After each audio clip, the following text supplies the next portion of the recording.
नमस्कार, मैं श्रुति सिंह। स्वागत है आप सभी का इनसाइड झारखंड न्यूज के इस बुलेटिन में। चलिए जानते हैं आज की खबरों के बारे में। जुगसलाई थाना अंतर्गत गौशाला परिसर में मवेशियों वाले शेड का छत गिरने से एक बड़ी घटना घटी। गौशाला के बगल में निर्माणाधीन मार्केट कॉम्प्लेक्स के लिए खोदे गए गड्ढे की वजह से ये घटना घटी है, जिसमें 2 गायों के मलबे में दबने से मौत हो गई है और कुछ गाय घायल हो गई हैं। मलबे के हटाने पर मृत मवेशियों की संख्या और भी बढ़ सकती है। घटना अहले सुबह लगभग 4 बजे की है। अचानक जोर की आवाज होकर गाय वाले शेड की छत गिर गई। गौशाला परिसर के बगल में ही गौशाला द्वारा मार्केट कॉम्प्लेक्स के लिए कंस्ट्रक्शन का काम करवाया जा रहा है। अनुमान यही लगाया जा रहा है कि मार्केट कॉम्प्लेक्स के लिए खोदे गए गड्ढे की वजह से मवेशियों वाले शेड का छत गिरा है। इस घटना में छत के मलबे में दब जाने की वजह से 2 गायों की मौत हो गई और वहीं कुछ गाय घायल हो गई हैं। मलबे को हटाने का काम जारी है। बताया जा रहा है कि मलबा हटाए जाने के दौरान मृत मवेशियों की संख्या और बढ़ सकती है। गौशाला के अगल बगल बने अन्य शेड भी जर्जर हो गए हैं, जो हादसे को आमंत्रित कर रहे हैं। इस घटना में साफ तौर पर गौशाला प्रबंधन और ठेकेदार की लापरवाही दिख रही है। इस संबंध में गौशाला प्रबंधन के सचिव से घटना के संबंध में पूछा गया तो उन्होंने कहा कि लगातार बारिश होने की वजह से ऐसी घटना घटी है, जिसकी वजह से मवेशियों की मौत हुई है। ये जो है ना शेड था गाय का, तो लगता बारिश के चलते जो है ना पानी बारिश के चलते लगता है शेड जो है गिर गया, एक पोर्शन गिर गया। ध्यान तो था ही इसमें, लेकिन ये गिर जाएगा ऐसा किसी को मतलब पता ही नहीं था। कितने बजे की घटना है? ये करीब वही 4 साढ़े 4 बजे बोर में। अब ये तो गौ माता को निकाल रहे हैं हम लोग। पुराना शेड ऐसा कोई भी नहीं है, सब शेड नया ही बना हुआ है। और इधर मुख्यमंत्री हेमंत सोरेन ने स्वास्थ्य, चिकित्सा, शिक्षा एवं परिवार कल्याण विभाग की ओर से स्वास्थ्य विभाग के अंतर्गत कार्यरत सभी चिकित्सकों, पाराकर्मी, संविदा पर कार्यरत कर्मी तथा अन्य कर्मियों को दैनिक उपस्थित सुनिश्चित करने के लिए उपस्थित पोर्टल का शुभारंभ किया। इस पोर्टल के जरिए स्वास्थ्य विभाग के कर्मियों द्वारा दर्ज की जा रही बायोमेट्रिक उपस्थिति का क्रॉस वेरिफिकेशन किया जाएगा। मुख्यमंत्री ने पोर्टल का शुभारंभ करते हुए कहा कि राज्य की स्वास्थ्य सुविधाओं को बेहतर बनाने तथा झारखंड राज्य के सभी व्यक्तियों को स्वास्थ्य संबंधित सुलभ और बेहतर सुविधा प्रदान करने के लिए सरकार प्रतिबद्ध है।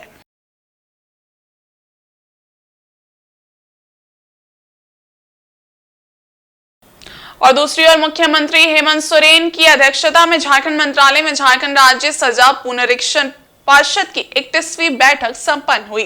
बैठक में राज्य के विभिन्न कारागारों में आजीवन सजा काट रहे 34 कैदियों की रिहाई से संबंधित समीक्षा की गई।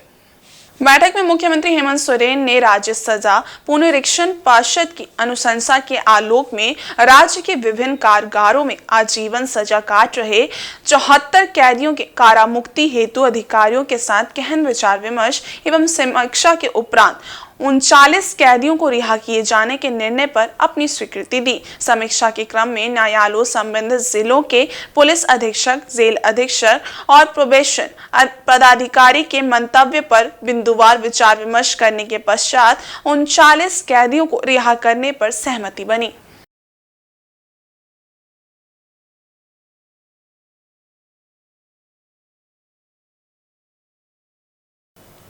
और मुख्यमंत्री मैया सम्मान योजना कैंप की आखिरी तारीख 10 अगस्त से बढ़ाकर 15 अगस्त तक किए जाने के विषय पर मुख्यमंत्री हेमंत सोरेन ने कहा कि तारीख बढ़ाने या ना बढ़ाने का कोई मतलब नहीं बनता, ये अनवरत चलने वाला कार्यक्रम है। झारखंड मंत्रालय में मुख्यमंत्री हेमंत सोरेन ने कहा कि महिला सशक्तिकरण को लेकर महिलाओं के बीच में एक योजना प्रारंभ की गई है। इस योजना का रुझान इतना है कि इस योजना के रुझान से हमारा सिस्टम थोड़ा सा कमजोर पड़ जा रहा है। राज्य की लगभग 50 लाख महिलाओं को सालाना 12,000 रुपए देने का निर्णय किया गया है।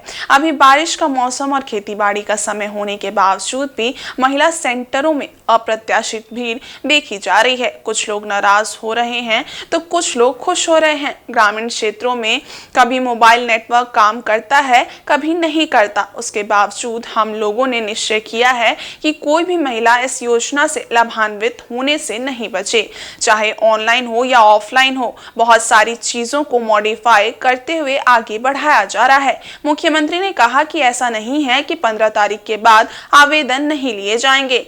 लोगों के एप्लीकेशन स्वीकृत नहीं होंगे। जिस दिन भी कोई महिला 21 साल की होगी, इस योजना का लाभ लेने के लिए हो जाएगी। यह योजना अनवरत साइकिलिंग चलेगा, इसलिए राज्य की किसी भी महिला को चिंतित होने की आवश्यकता नहीं है।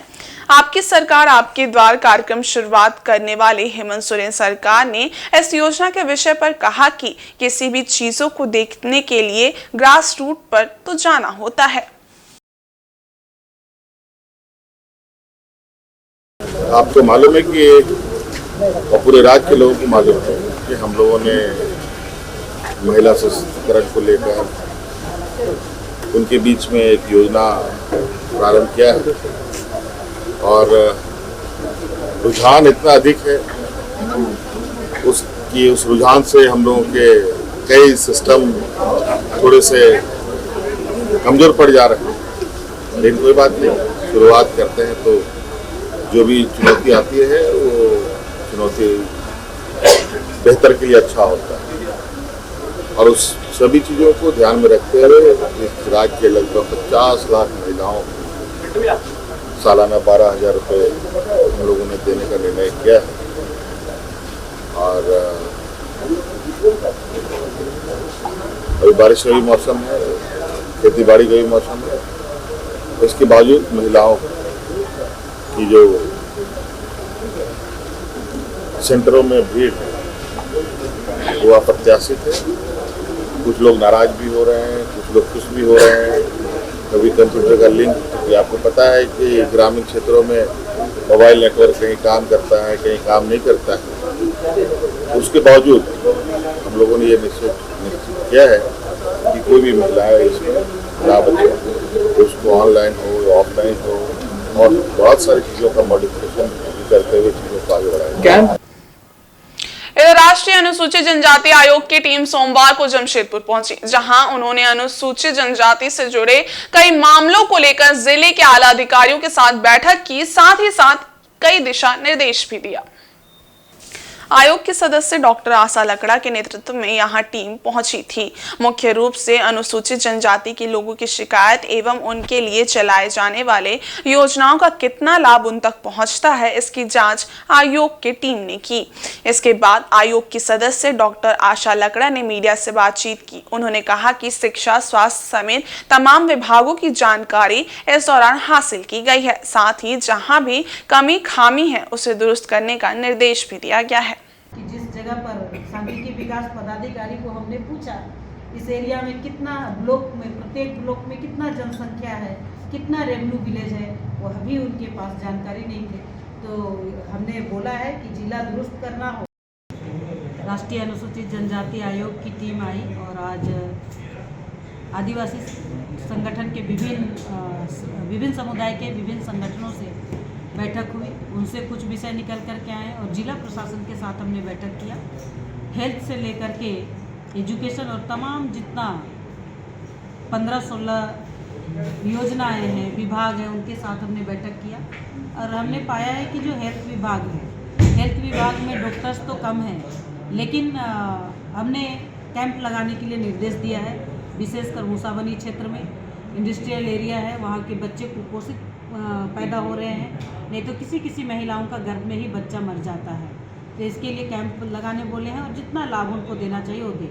एजुकेशन डिपार्टमेंट की अगर हम बात करते हैं तो तमाम प्राथमिक विद्यालय से मध्य विद्यालय और मध्य विद्यालय से लेके +2 तक का जितना स्कूल है, स्कूल में टोटल स्टूडेंट उसका एसटी कितना है, उसमें महिला कितना, पुरुष कितना, वैसे टीचर टोटल कितने हैं, उनका कितना महिला कितना पुरुष, इसी तरह से अंशकालीन टीचर कितना है, घंटी आधारित टीचर, उनके बारे में हमने पूरा डिटेल पूछा है। और बच्चों को आगे बढ़ाने के लिए को कैरिकुलम और टीचरों को बेस बनाने के लिए ओरिएंटेशन प्रोग्राम करने के लिए हमने बोला है। और विशेष रूप से जो पढ़ने वाले टैलेंट बच्चे हैं उनके लिए यूपीएससी और जेपीएससी का तैयारी करने के लिए एक अलग सा ट्रेनिंग सेंटर बनाने की बात हमने कहा। ऐसे ही अगर जितना भी योजनाएं हैं, प्रधानमंत्री आवास योजना की बात करेंगे, नल से जल योजना की बात करेंगे, अगुआ आवास की बात करेंगे, पेंशन की बात करेंगे, तो ये कहीं ना कहीं ग्रामीण जनता पर, अनुसूचित जनजाति के व्यक्तियों तक, एसटी लोगों तक अभी तक नहीं पहुंच पाया है। उनका डिटेल हमने मांगा है कि आप ये लाभ दिए हैं तो आदिवासियों को कितना लाभ मिल पाया है, और जितने भी रेवेन्यू विलेज है 11 प्रखंड में उनको हमने अलग अलग करने के लिए बोला है। और वहाँ जो आदिवासी बहुल गांव है उस गांव में विकास काम कितना तक पहुँचा है और कितना नहीं पहुँच पाया है। अगर नहीं पहुँच पाया है तो यथासंभव वहाँ तक पहुँचाने की बात हमने कही है। वहीं बकाये वेतन की मांग को लेकर जुगसलाई नगर परिषद के अंतर्गत डोर टू डोर कचरा उठाने वाले सफाई कर्मचारियों ने अपने काम को ठप कर आंदोलन का रूप ले लिया है। अख्तियार क्यूब वेस्ट मैनेजमेंट एजेंसी के द्वारा जुगसलाई नगर परिषद के अंतर्गत डोर टू डोर कचरा उठाव का कार्य करवाया जाता है। समय पर वेतन नहीं मिलने से नाराज सफाई कर्मियों ने अपने काम को बंद कर प्रदर्शन शुरू कर दिया है। श्रम कानून का पालन करने, अपर श्रमायुक्त के साथ हुई त्रिपक्षीय समझौते को लागू करने, झारखंड सरकार द्वारा तय न्यूनतम मजदूरी का भुगतान करने, समय पर वेतन देने, ESIC और PF घोटाला बंद करने समेत विभिन्न मांगों को जल्द से जल्द पूरा करने की मांग करते हुए डोर टू डोर कचरा उठाने वाले सफाई कर्मचारी हड़ताल पर चले गए हैं। इनके द्वारा जुगसलाई नगर परिषद कार्यालय के समक्ष प्रदर्शन करते हुए अपने काम को बंद कर दिया गया है। इनके साथ अन्य सफाई कर्मियों ने भी अपने अपने काम को बाधित कर दिया है। उनके हड़ताल पर जाने से जुगसलाई क्षेत्र की सफाई व्यवस्था एक बार फिर से चरमरा जाएगी।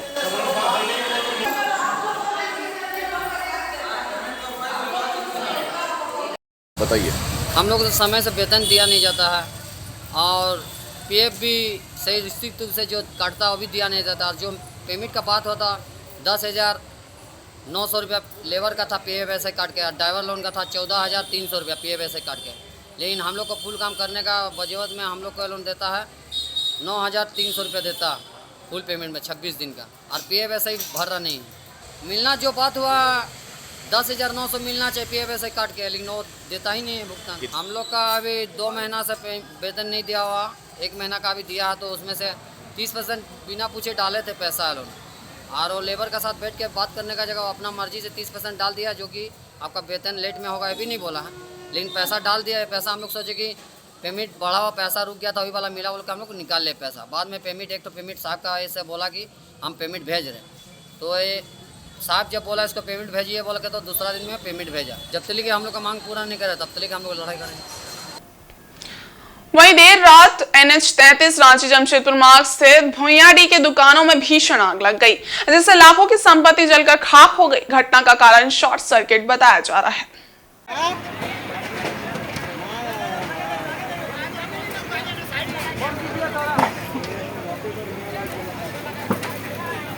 जिन 5 दुकानों में आग लगी है वो अंकित मेडिकल हॉल, गोपी किराना दुकान, विजय बीज भंडार, सुरेश गुप्ता का किराना दुकान है, जो कि पूरी तरह से जलकर राख हो गया है, जिस कारण इन दुकानों की लाखों की संपत्ति नष्ट हो गई है। घटना की सूचना के बाद अग्निशमन की टीम घटनास्थल पर पहुंची और काफी मशक्कत के बाद आग पर काबू पाया जा सका। वहीं इस संकट की परिस्थिति में प्रशासन से मुआवजे की मांग की गई है।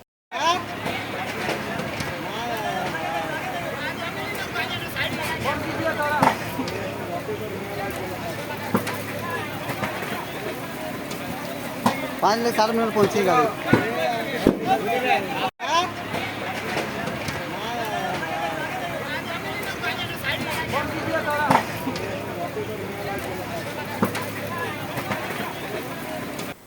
श्रावण मास की तीसरी सोमवारी के दिन रांची के सुप्रसिद्ध पहाड़ी मंदिर के मुख्य द्वार के पास रांची शहर के तमाम धार्मिक और सामाजिक संगठनों के द्वारा संध्या में पहाड़ी बाबा सहित तमाम देवी देवताओं की भव्य संध्या आरती की गई।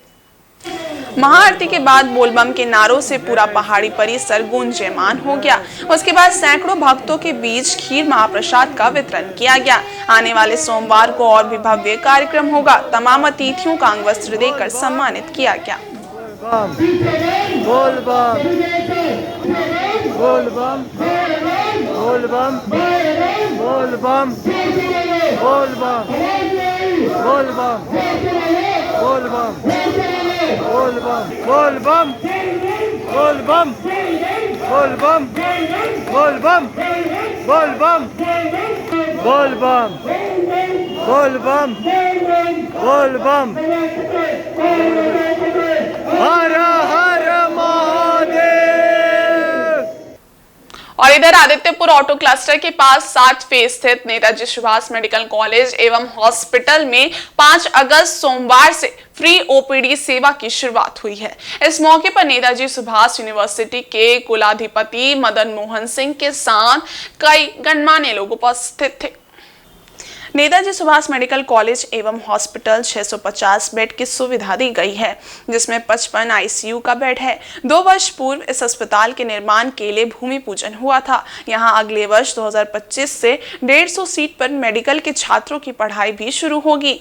जानकारी देते हुए नेताजी सुभाष के कुलाधिपति मदन मोहन सिंह ने बताया कि पूरे कोल्हान क्षेत्र के लोगों को बेहतर स्वास्थ्य सेवा देने का लक्ष्य है। अस्पताल जियाडा के फेज 7 में ऑटो क्लस्टर के पीछे है। उन्होंने बताया कि नेताजी सुभाष ग्रुप द्वारा पटना के बिहटा में 4 वर्षों से अस्पताल व मेडिकल कॉलेज का संचालन किया जा रहा है। फिलहाल वहां एमबीबीएस के 200 विद्यार्थी पढ़ाई कर रहे हैं। इसके साथ ही जमशेदपुर में नेताजी सुभाष यूनिवर्सिटी के साथ ही कुल 12 स्कूलों का भी संचालन किया जा रहा है। यहां पहले चरण में ओपीडी की शुरुआत हुई है, जिसके तहत गायनिक, पीडियाट्रिक, ऑर्थोपेडिक, हार्ट के साथ ही जनरल इलाज भी प्रारंभ हो गया है।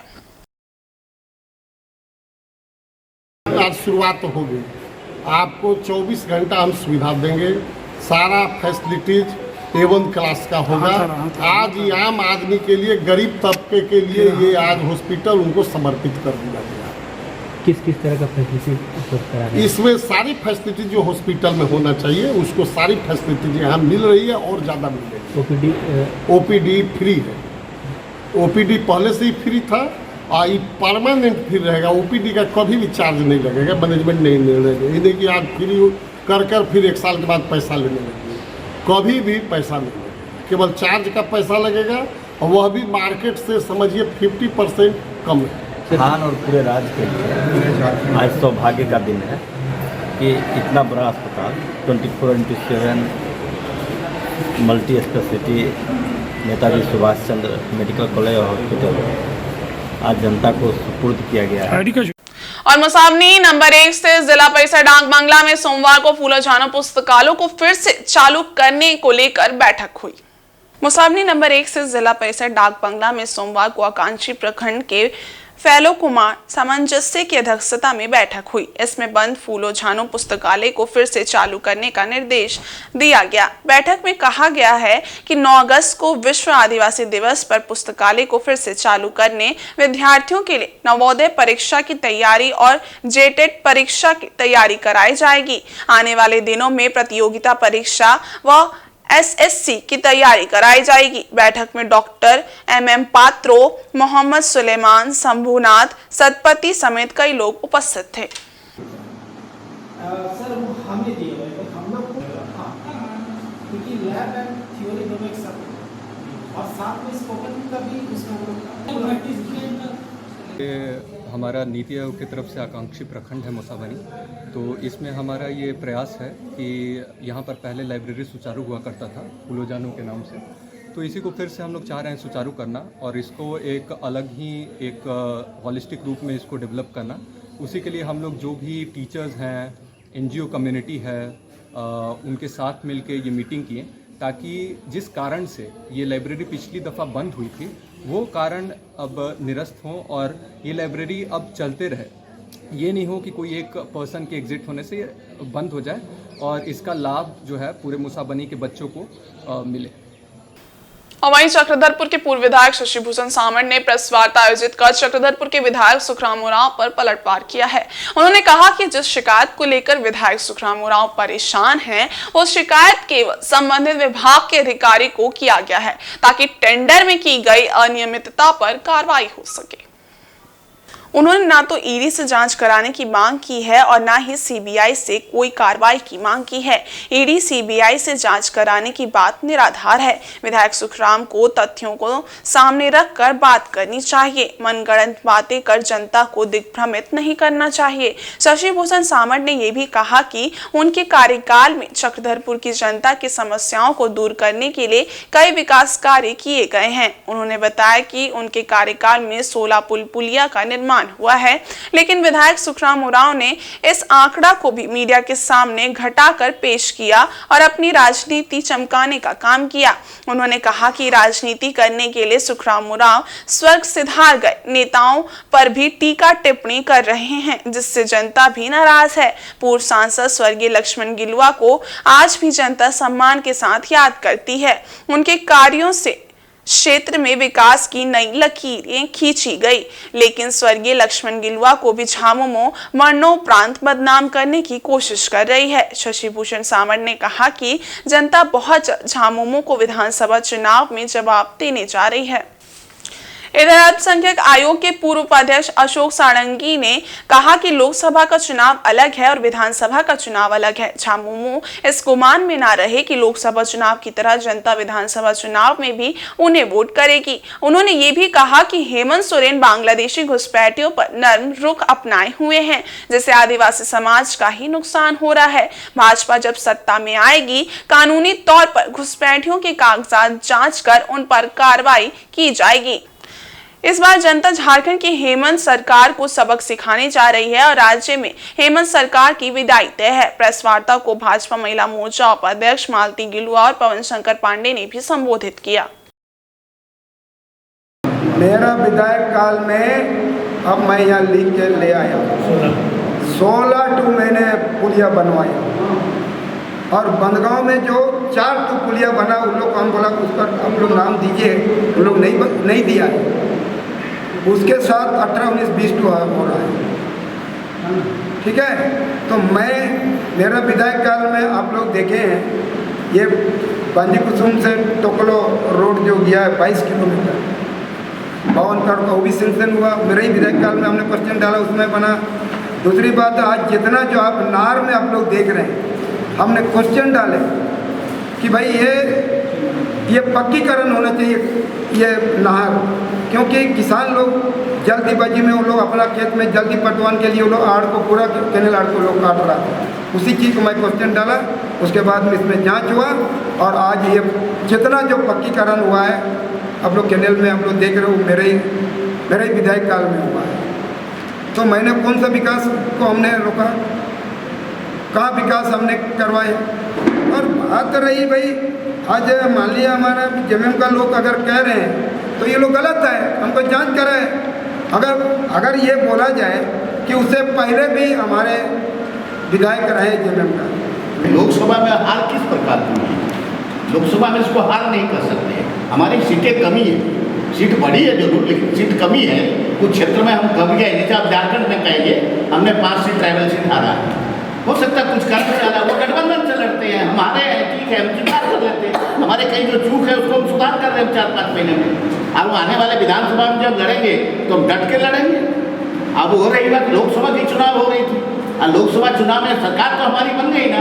एनडीए का जो सरकार घोषणा था, जो दल हमारे साथ हैं वो हमारे साथ चुनाव अपने प्रदेश में लड़े हैं और वो प्रदेश में हमारी सरकार भी है और हमने 3 स्टेट में सरकार भी अचीवमेंट किया।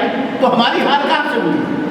वो सिर्फ वो उसको मत देखिए कि हम चुनाव उसी जो गठबंधन में अगर 5 सीट हरा दिए तो हम मजबूती में आ जाएंगे। वो जो मन की परिकल्पना है वो सीधा वो ध्वस्त हो जाएगा। सपना नहीं देखे, इसे तो मुंगेरीलाल के सपना दोस्तों कोई देखता है। आप लोगों को दिलासा दिया था, वो जो खटाखट 8,500 रुपया मिल जाएगा साल में लोगों को। बेचारा गरीब लोग आज दर भटक रहे, अपने कार्यालय में भटक रहे हैं। उसी गठबंधन के दल के नेता है ना आप लोग। आपको तो अकेले नहीं, तो आप घोषणा की, आप तो गठबंधन के साथ हैं। और इस बुलेटिन में बस इतना ही। ब्रेक के इस बारे कुछ और खास खबरें, तब तक के लिए देखते रहिए इनसाइड झारखंड न्यूज। धन्यवाद।